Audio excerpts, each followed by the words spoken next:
नमस्कार. नयन मराठी रेसिपी या यूट्यूब चॅनलवर तुमचं सर्वांचं खूप मनापासून स्वागत. तर आजची आपली रेसिपी आहे तांदळाची खीर. तांदळाची खीर आपण विविध पद्धतीने बनवतात, पण आज आपण जी रेसिपी शेअर केली आहे त्या पद्धतीने जर तुम्ही खीर बनवली तर आपली खीर अगदी बासुंदीसारखी लागते. तर वेळ न घालवता आपण रेसिपीला सुरुवात करू. त्याआधी चॅनलवर जर तुम्ही नवीन असाल तर सबस्क्राईब करा आणि घंटीचं बटन दाबा, म्हणजे नवीन व्हिडिओचे नोटिफिकेशन तुम्हाला सर्वात आधी मिळतील. तर खीर बनवण्यासाठी मी इथं 3 चमचे तांदूळ घेतलेत आणि ते 10 मिनिटासाठी भिजत ठेवले होते. तर हे तांदूळ मी इंद्रायणी वापरले. तुम्ही कोणतेही सुवासिक तांदूळ वापरू शकता. इंद्रायणीचा सुवास छान असतो म्हणून मग मी इथं इंद्रायणी तांदूळ घेतलेत. तर हे 10 मिनिटासाठी भिजत ठेवले होते, छान भिजलेत. त्यानंतर आपण हे स्वच्छ पाण्याने धुवून यातलं पाणी काढून घ्यायचंय. तांदळातलं पाणी आपण काढून घेतलंय. आता एका मिक्सरच्या भांड्यात तांदूळ काढून घेऊ आणि एका रवा टेक्स्चरमध्ये आपण हे बारीक करून घेणार आहोत. अशा पद्धतीने आपण रवा तांदूळ वाटून घेतलेत. आता हे साजूक तुपात आपण परतून घेणार आहोत. त्यानंतर मी एक पॅन गरम करायला ठेवलाय.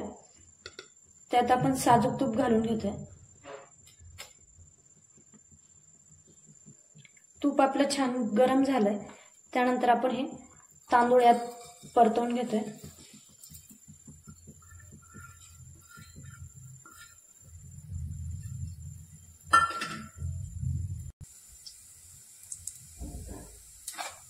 साधारण 2 मिनिटं आपण हे तांदूळ छान तुपात परतवून घेतले.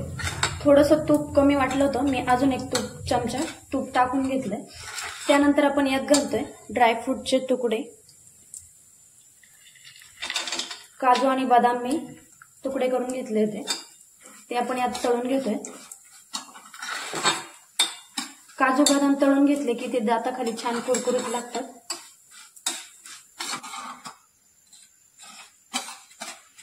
आपले तांदूळ आणि काजू बदामाचे तुकडे तुपात छान भाजून झालेत. त्यानंतर आपण घालतोय सुकं खोबरं.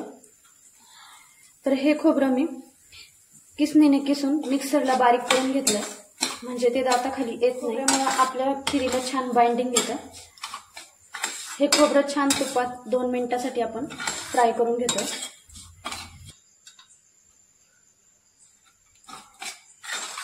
आपलं खोबरं छान तळून झालंय.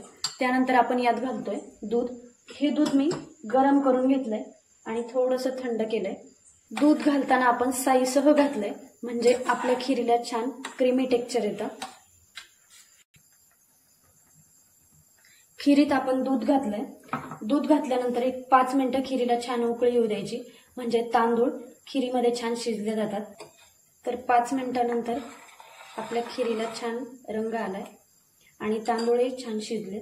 त्यानंतर आपण यात घालतोय साखर.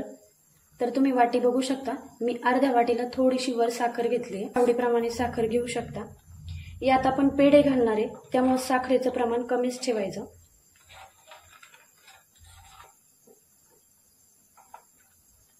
साखर घातल्यामुळे आपली खीर थोडीशी पातळ होते. तर त्यासाठी आपण 5 ते 7 मिनिटं खीर छान गॅसच्या मीडियम फ्लेमवर उकळू द्यायची, म्हणजे खीरीला थोडासा घट्टपणा येतो. 5 ते 7 मिनिटांनंतर तुम्ही आपली खीर बघू शकता, थोडीशी दाटसर झाली. त्यानंतर आपण यात घालतोय केशर. केशर पूर्णपणे ऑप्शनल आहे, तुम्हाला पाहिजे असेल तर घाला, पण मी एक खिरीला छान रंग यावा म्हणून एक 5 ते 7 काड्या केशराच्या घातल्यात. त्यामुळे आपल्या खिरीला चवही छान येते.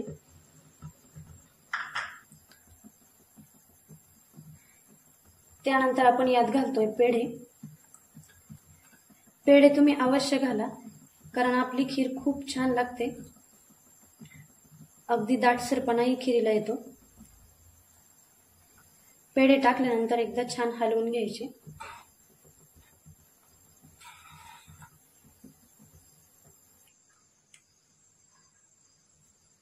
आणि त्यानंतर आपण यात घालतोय वेलदोड्याची पावडर. व्यवस्थित हलवून घ्यायचं.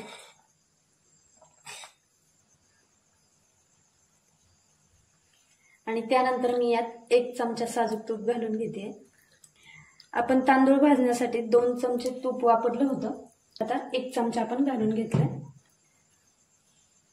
व्यवस्थित मिक्स करून घ्यायचं.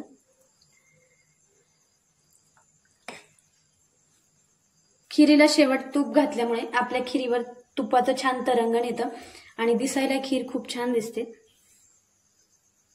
अशा पद्धतीने आपली तांदळाची खीर तयार झाली आहे. सध्या पितृपक्ष चालू आहे, तर पितृपक्षात खीर ही सगळेच बनवतात. या पद्धतीने तुम्ही खीर बनवून बघा, तुम्हाला नक्कीच आवडेल. तुमची खीर कशी झाली हे कमेंट बॉक्समध्ये सांगायला विसरू नका. पुन्हा भेटूया अशाच एका नवीन रेसिपीमध्ये. तोपर्यंत बाय बाय.